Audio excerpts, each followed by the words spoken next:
Break के बाद आपका स्वागत है। तो राजस्थान में कोरोना महामारी थमने का नाम नहीं ले रही। पिछले 24 घंटे की अगर आप बात करें तो 17,269 नए संक्रमित सामने आए हैं। जगह जगह से हमारे तमाम रिपोर्टर्स हमारे साथ मौजूद हैं और ब्रेक से पहले जिस तरह से हमने आपको जयपुर, कोटा की तस्वीरें दिखाई कि किस तरीके से हालात वहां पर बद से बदतर होते जा रहे हैं और स्थिति संभलने का नाम नहीं ले रही। हमारे साथ उदयपुर से हमारे सहयोगी अविनाश भी लगातार जुड़े हुए हैं। अविनाश, लगातार सभी जगह की तस्वीरें वही हैं। उदयपुर में भी स्थिति अलग नहीं है और कहीं ना कहीं जो सबसे ज्यादा संक्रमित जिले हैं उसमें से उदयपुर का भी एक नाम शामिल है। आने वाले समय के लिए उदयपुर कितना तैयार है, क्योंकि सिचुएशन अभी संभलेगी नहीं, क्योंकि अभी पीक आना बाकी है। किस तरह से हॉस्पिटल्स में व्यवस्था और किस तरह से जो जनप्रतिनिधि हैं वो तमाम मामलों पर नजर बना के रखे हुए हैं?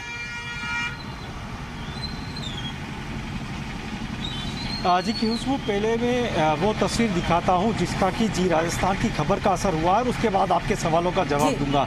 मैं दिल्ली गेट चौराहे पर हूँ और कल हमने यहाँ की तस्वीरें दिखाई थी कि किस तरह से यहाँ पर जो है फुटकर सब्जी और फल विक्रेता थे और ये पूरा यहाँ पर मार्केट लगता था और सोशल डिस्टेंसिंग की यहाँ पर धज्जियाँ उड़ रही थी। कई लोग अपने प्रॉपर मास्क तक नहीं यहाँ पे लगा रखा था। लेकिन आज जब हमने इस खबर को प्रमुखता से दिखाया तो पूरा ये रोड है यहाँ पर सारे फुटकर और सब्जी विक्रेता हैं उनको हटा दिया है और ठीक सामने भी यहाँ पे माफ़ कीजिएगा फल विक्रेता खड़े रहते थे। ये पूरा चौराहा जो है यहाँ पर सब्जी और फल विक्रेता रहते थे। पुलिस की टीम आज सुबह 9 बजे यहाँ पर पहुँची और तमाम जो ठेला लगाकर अस्थायी रूप से फल और सब्जी बेच रहे थे उनको हटा दिया और उनको निर्देश दिया है कि अब आप शहर के अलग अलग इलाकों में जाएँ और वहाँ पर सब्जी बेचिए, ताकि जो लोग सब्जी के बहाने अपने घर से बाहर निकल रहे हैं वो जो है वो घर के अंदर ही रहे और वो बाहर नहीं निकले। तो कहा जा सकता है कि एक बड़ा असर जो है वो जी राजस्थान की खबर का उदयपुर में देखने को मिला है। और हम यही बात कर रहे थे कि जब तक सोशल डिस्टेंसिंग जो है वो नहीं होगी, लोग जो है वो अपने घरों में नहीं रुकेंगे, तब तक कोरोना संक्रमण की ये चेन तोड़ पाना बेहद मुश्किल है। और आज एक सार्थक पहल यहाँ पर पुलिस प्रशासन ने की। जी राजस्थान की खबर प्रमुखता से हमने दिखाई थी उसके बाद में। अब मैं आपको बताऊं कि किस तरह से उदयपुर में जो है लगातार प्रशासन प्रयास कर रहा है कि कोरोना संक्रमण की चेन जो है उसको तोड़ा जाए। नेता प्रतिपक्ष गुलाबचंद कटारिया ने कल ही विधायक फंड से 10 लाख रुपए RNT मेडिकल कॉलेज के अंतर्गत आने वाले MB हॉस्पिटल को दिए, ताकि वहाँ पे ऑक्सीजन कंसंट्रेशन मशीन जो है वो खरीदी जा सके, ताकि जो लोग वहाँ पर आ रहे हैं उनको ऑक्सीजन के कारण अपनी जान नहीं गंवानी पड़े। उसके साथ ही जो राजकीय आयुर्वेदिक महाविद्यालय है वहाँ पर एक कोविड केयर सेंटर शुरू किया जा रहा है और साथ ही राजसमंद के देबारी में एक बड़ा कोविड केयर सेंटर 350 बेड का वो तैयार किया जा रहा है। हिंदुस्तान जिंक की वहाँ पर प्लांट से ऑक्सीजन लेकर सीधा उस कोविड केयर सेंटर में ऑक्सीजन सप्लाई हो जाए, ये एक योजना तैयार की जा रही है। 6 से 7 दिन उसमें पूरी योजना को पूरा करने में लगेंगे। लेकिन राजसमंद और उदयपुर का जिला प्रशासन वहाँ पर कोविड केयर सेंटर को तैयार करने में जुटा हुआ है। अगर 350 बेड का कोविड केयर सेंटर बन के तैयार हो जाता है तो एक बड़ी राहत उदयपुर के लोगों को यहाँ पर मिल सकती है। साथ ही हमने भी मुद्दा उठाया था कि शमशान के अंदर जिस तरह से दलाल सक्रिय और जो कोरोना संक्रमित बॉडियाँ वहाँ पर पहुँच रही है, उनके अंतिम संस्कार करने को लेकर मन मर्जी से दलाल जो है वो पैसे वसूल रहे थे। 5,000 से लेके 15,000 रुपये तक जो है वसूल किए जा रहे थे। उसके बाद जो विधिक सेवा प्राधिकरण के सचिव है कुलदीप ADJ कुलदीप, वो सक्रिय हुए।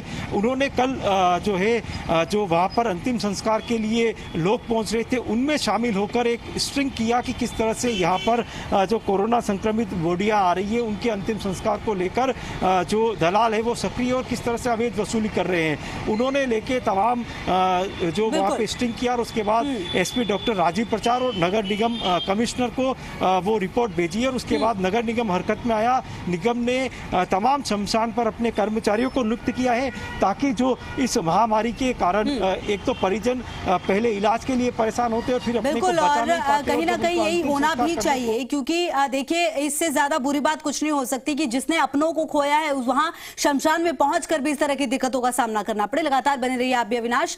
आशुतोष, बात अगर जयपुर की जाए तो चिकित्सा मंत्री डॉक्टर रघु शर्मा खुद कह रहे हैं कि आने वाला समय समय और खराब है और ऑक्सीजन की जरूरत पड़ेगी और दवाइयों की जरूरत पड़ेगी। ऐसे में उम्मीद है कि केंद्र सरकार और ज्यादा मदद करे। केंद्र सरकार पर डिपेंडेंसी तो है ही, लेकिन राज्य आने वाले समय के लिए कितना तैयार है, क्योंकि स्वास्थ्य मंत्री खुद तमाम चीजों को देख रहे हैं, सूबे के मुखिया लगातार नजर बनाकर रखे हुए हैं। देखिए, बिल्कुल आने वाले जो दिन हैं वो राजस्थान के लिए और कठिन होने वाले हैं, क्योंकि जो मरीजों की संख्या है वो बढ़ती हुई जा रही है। जो मुख्य समस्या है और जो मुख्य डिमांड है वो ऑक्सीजन की है। और जहां तक व्यवस्थाओं की बात है, कल ही मुख्यमंत्री के स्तर पे जो समीक्षा बैठक रखी गई थी उसमें जो उद्योग से जुड़े हुए लोग हैं उनको ये आमंत्रित किया गया था कि आप राजस्थान में ऑक्सीजन के प्लांट्स हैं उनको लगाइए और सरकार आपको छूट देगी। तो ये कुछ ऐसे विकल्प हैं जिनको लेकर राज्य सरकार काम कर रही है। दूसरी बड़ी बात, 2 दिन पहले हमने खबर दिखाई थी कि चाइना में जिस तरीके से ऑक्सीजन को लेकर मैनेजमेंट हो रहा है, तो आने वाले दिनों में ये तय होगा कि एक विशेष दल चाइना जा सकता है राजस्थान से, इसमें मुख्यमंत्री भी रह सकते हैं या ब्यूरोक्रेसी का कोई एक मुख्य चेहरा भी रह सकता है। और वहाँ से किस तरह की मदद हमको मिल सकती है, किस तरह की तकनीक वो इस्तेमाल कर रहे हैं, इन पहलुओं को लेके राजस्थान में शीघ्र उसको अप्लाई किया जा सकता है, क्योंकि ये जो कोरोना है इसके साथ जो लड़ाई है वो थोड़ी सी और लंबे समय तक चलने वाली है और हमारी तैयारियाँ भी हैं वो उससे पहले ही शुरू हो जानी चाहिए। और आने वाले दिनों में जो मुख्य डिमांड रहेगी, रेमडेसिविर की समस्या से निजात हम पा लेंगे, लेकिन ऑक्सीजन की जो मुख्य डिमांड है, जो ज़रूरत है, वो किस तरीके से पूरी हो, इसके लिए राज्य सरकार लगातार काम कर रही है। केंद्र सरकार से लगातार संपर्क साधा जा रहा है, संवाद करने की कोशिश की जा रही है। दिल्ली जाकर आए थे स्वास्थ्य मंत्री, बातचीत भी की गई है और आश्वस्त भी किया गया है राजस्थान को कि आने वाले दिनों में राजस्थान को राहत मिलेगी। लेकिन एक मुख्य बात, जो अब से कुछ देर पहले कोटा से हमारे सहयोगी हिमांशु के साथ जो वरिष्ठ चिकित्सक जुड़े हुए थे, उन्होंने कही कि अब ये देखा जा रहा है कि जो पेशेंट्स हैं वो आईसीयू में बहुत जल्दी जा रहे हैं। इसके ऊपर अभी तक मंथन नहीं किया गया, इसके ऊपर बहुत ज़्यादा चर्चा नहीं की गई है कि जो सेकंड वेव जो अब आई है ये बहुत ज़्यादा अग्रेसिव है।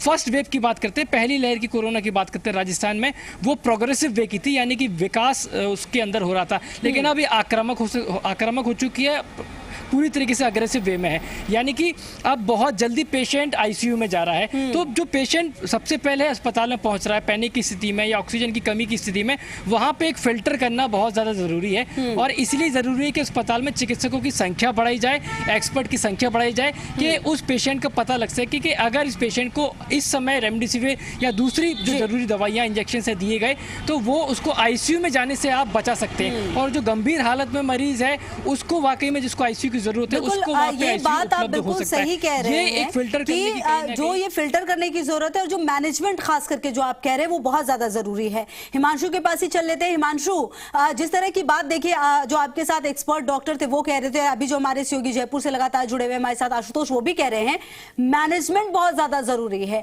जिसकी कमी बहुत ज्यादा देखी गई और शायद यही वजह है कि इसलिए अस्पताल में अफरा तफरी का माहौल देखा गया। खास करके कोटा से जगह जगह की तस्वीरें आपने पहले भी दिखाई कि किस तरह से अव्यवस्था छाई रही, मरीज परेशान रहे हैं।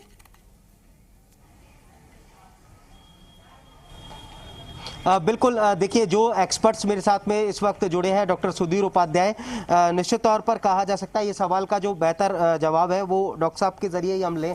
सर, कहीं ना कहीं ये देखने में आया कि मैनेजमेंट की कहीं ना कहीं कमी रही, उसकी वजह से अफरा तफरी देखने को मिली।